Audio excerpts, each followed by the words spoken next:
ശരീരത്തിൽ വേദനയുണ്ടായാൽ. ഖാല റസൂലുള്ളാഹി സ്വല്ലല്ലാഹു അലൈഹി വസല്ലം ضع يدك على الذي تألم من جسدك وقل بسم الله ثلاثا وقل 7 مرات أعوذ بالله وقدرته من شر ما أجد وأحاذره.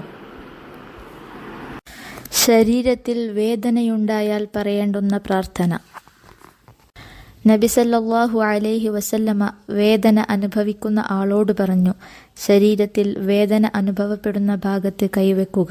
എന്നിട്ട് 3 പ്രാവശ്യം പറയുക, ബിസ്മില്ലാഹ്, അള്ളാഹുവിൻ്റെ നാമത്തിൽ. ശേഷം 7 പ്രാവശ്യം പറയുക, അഊദു ബില്ലാഹി വഖുദ്റതിഹി മിൻ ശർരി മാ അജിദു വഉഹാദിറു. എനിക്കനുഭവപ്പെടുന്നതും ഞാൻ ഭയപ്പെടുന്നതുമായ രോഗത്തിൻ്റെ ഉപദ്രവത്തിൽ നിന്ന് അള്ളാഹുവിലും അവൻ്റെ കഴിവിലും ഞാൻ അഭയം തേടുന്നു. സ്വഹീഹ് മുസ്ലിം 2202.